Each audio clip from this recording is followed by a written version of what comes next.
Okay, so for this bit, I want to talk about like the general outcomes you get from these therapies. And so I'm going to be referencing a guy named Stanislav Grof, and uh, he was researching. He was a psychiatrist back in the 1960s, and he gave LSD over the course of his career to over 4,500 people.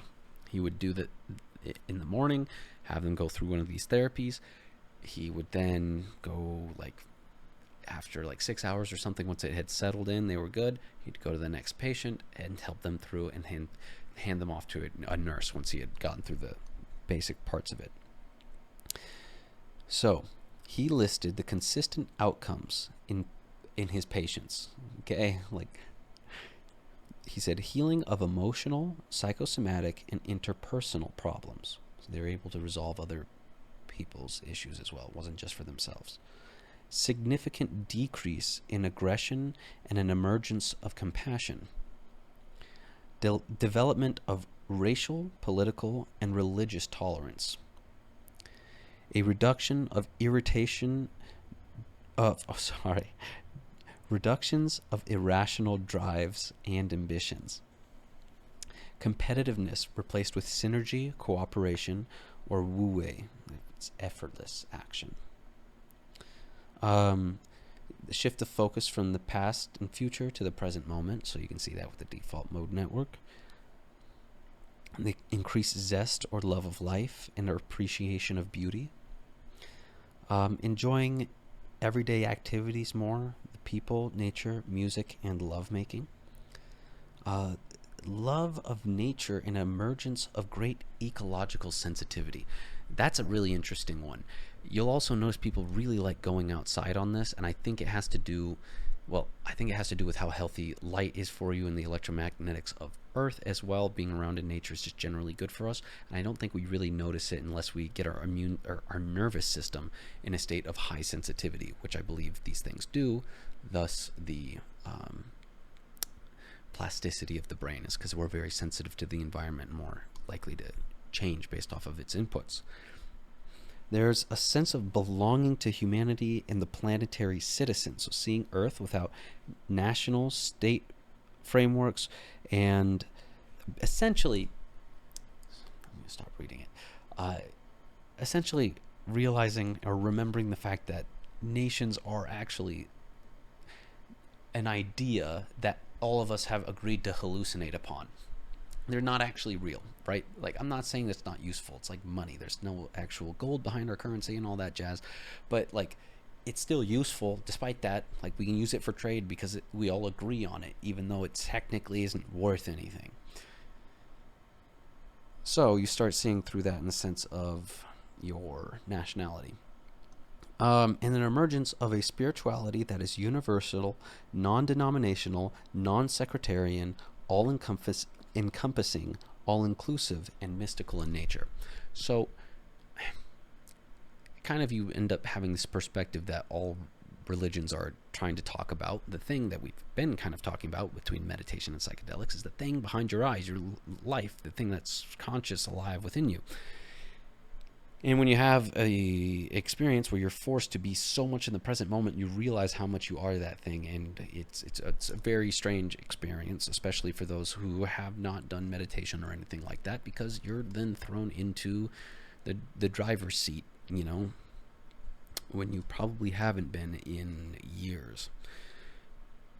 So Stanislav is one side of it, but there's more to it than that, because we have more statistical data to suggest that he's actually onto something here.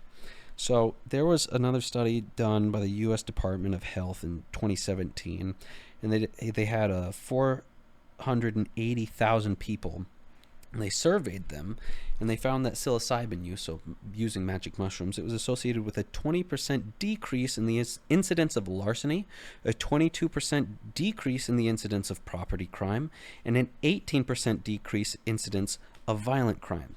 So Paul Stamets has said on record that he believes that these substances actually create kinder, more open-minded people he also argues it makes them more intelligent due to the neuroplastic effects. I believe that you can learn more potentially with a brain that's changing itself as it moves through life, because you shouldn't be done learning, well, ever. So it can help you keep changing. So it's interesting to see these as an outcome. I guess I'll tack this on here because I don't want to revisit it, but it's kind of ridiculous that these are illegal. If you here, I'll pull it up on here. Look at this, guys. This is ridiculous. This dude. Okay, this is a chart of the most dangerous drugs, or rating how dangerous drugs are, the harms that happen. Sorry, not dangerous, the harms, which I guess leads to the same thing. Alcohol and heroin and crack are at the top there. LSD and mushrooms are at the bottom.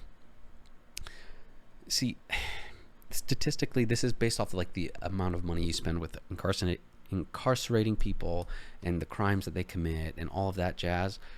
It doesn't really add up to much. These things are very useful, and it's shocking that we have propagandized them and associated them with heroin and crack and cocaine and these other drugs when statistically it's not true.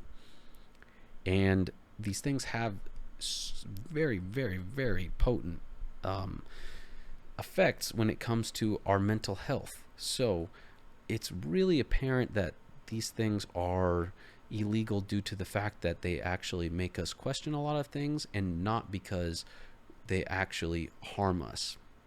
And so it's important for us to know what they are in their fullness, because we have been misinformed on purpose about what these things are. Okay, there's a very clear history on this, and you can listen to Michael Pollan. He talks about it, and that's the history of this. Is we've lived through some propaganda after the 1960s because we wanted to stay at war in Vietnam and all of that jazz, and we had to shut down the hippie revolution, and there's a lot of promise to these things. Here, I got one more video to throw at you guys, but we're gonna stop this one right here.